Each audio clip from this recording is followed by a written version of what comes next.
Fala pessoal, esse é mais um episódio, o episódio de número 44 do programa Nova Advocacia Tributária. Eu sou o professor Alexandre Maza e aqui a gente bate papo sobre as novidades da advocacia tributária no pós-reforma tributária. Lembrando que o objetivo desses nossos conteúdos é sempre a advocacia, especialmente eu advogar junto com você. Então, aparecendo uma causa no seu escritório de administrativo ou tributário em que você sentir necessidade de ajuda, entre em contato comigo. Tem um link aqui embaixo para o WhatsApp do meu escritório, Alexandre Maza Advocacia, e a gente bate um papo sobre uma eventual parceria. Qualquer serviço jurídico em tributário administrativo, o meu escritório presta.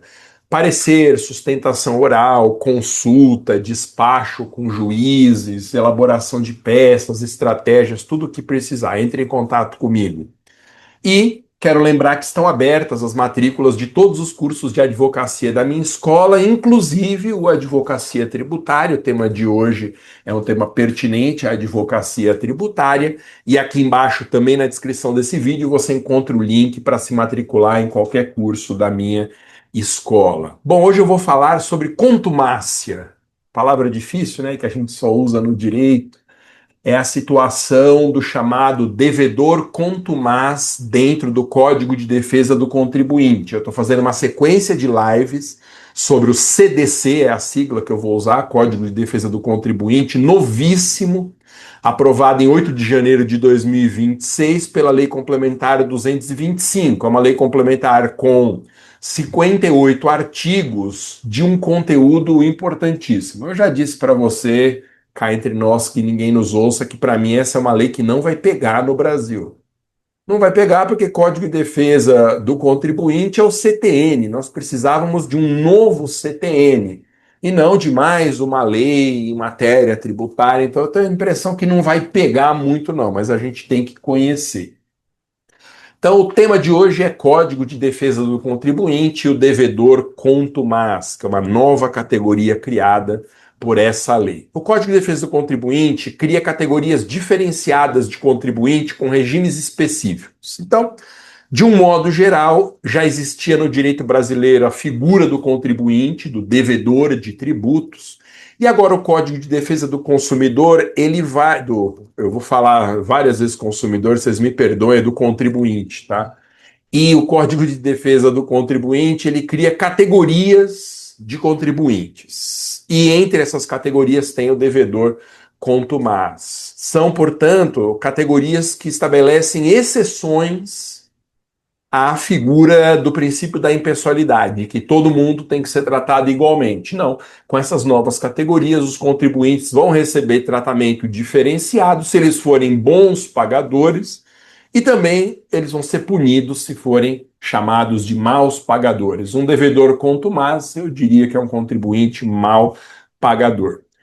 Os artigos 8º a 10 do Código de Defesa do Contribuinte tratam da figura dos bons pagadores e pagadores cooperativos a serem incluídos em cadastros específicos.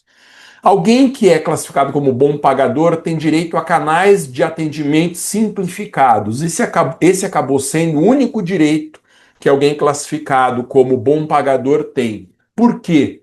Porque o artigo 8º, inciso 2, infelizmente foi vetado. Era uma norma excelente, previa o direito do contribuinte substituir o depósito em dinheiro por outra forma de garantia em uma ação judicial. Ia ser uma coisa incrível, mas eu li as razões de veto do Lula, o Lula vetou, baseado numa suposta violação de interesse público da União. Então, infelizmente, quem for classificado como contribuinte bom pagador tem só direito a canais de atendimento simplificados, seja lá o que isso signifique.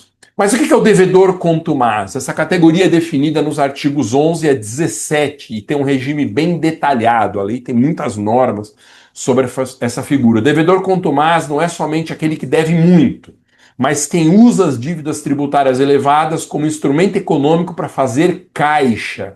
É aquela ideia que eu conhecia do comércio de antigamente, de que dever para o fisco é a forma mais fácil de você obter um empréstimo, porque simplesmente você não paga e o dinheiro que iria para o pagamento do tributo está no caixa lá circulando na empresa. É uma forma, se o contribuinte tiver bons advogados, de rolar a dívida quase que indefinidamente. Tem muito, principalmente empresa, que faz essa rolagem. E aí, o legislador quer de algum jeito punir quem faz isso e por isso criou essa categoria do devedor contumaz.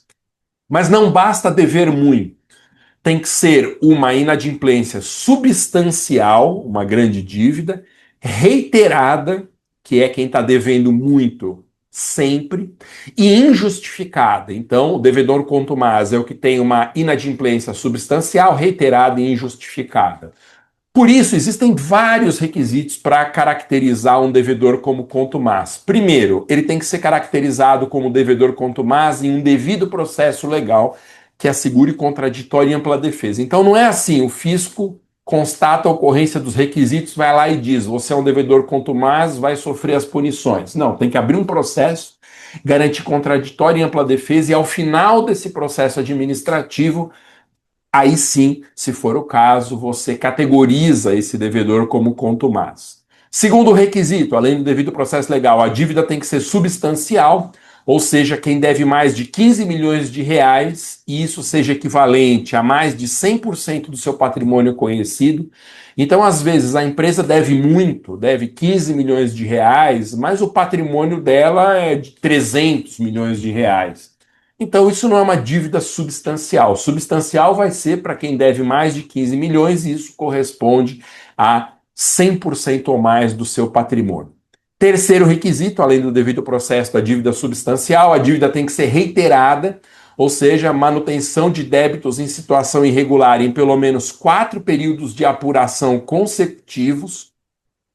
Quarto requisito, uma dívida injustificada, ou seja, quando não há motivos objetivos que possam afastar a contumácia. Então, a própria lei diz que um estado de calamidade pode justificar essa dívida sem o devedor ser contumaz. Resultado negativo nos últimos 2 exercícios. Às vezes a empresa está devendo, não é porque ela rola a dívida para fazer caixa, é porque ela está numa fase ruim.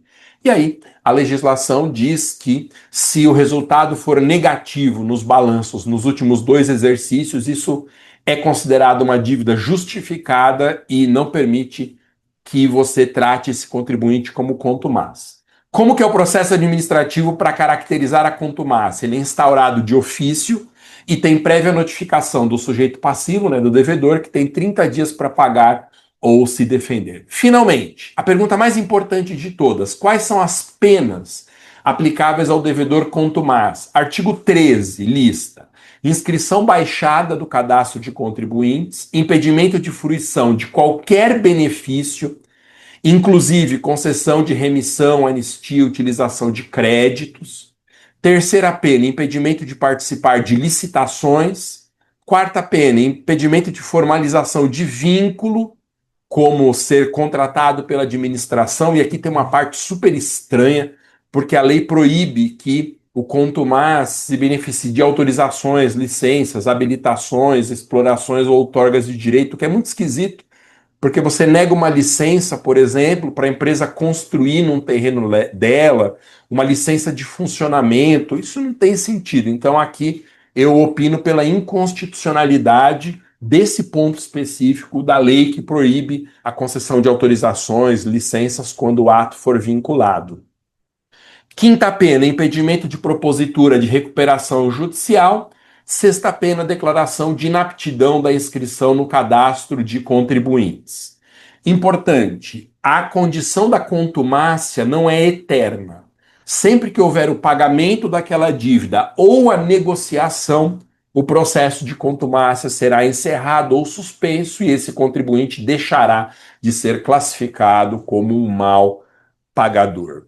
Legal, então toda semana eu vou falar um pouquinho por vez de coisas do Código de Defesa do Contribuinte, lembrando que o objetivo é sempre nós advogarmos juntos. Então, qualquer causa que você tiver de tributário administrativo, em que você precisar de ajuda aí no seu escritório, me chama pelo WhatsApp, o link está na descrição desse vídeo, e a gente bate um papo sobre as condições de uma parceria. E quero te ver também inscrito em algum curso de advocacia da minha escola. Clica nos links que estão abaixo da descrição desse vídeo, conheça os cursos de advocacia da minha escola ou então entre direto na home, escoladomasa.com.br. Valeu, é isso. Nos veremos a semana que vem, se Deus quiser. Até mais, abraço, tchau.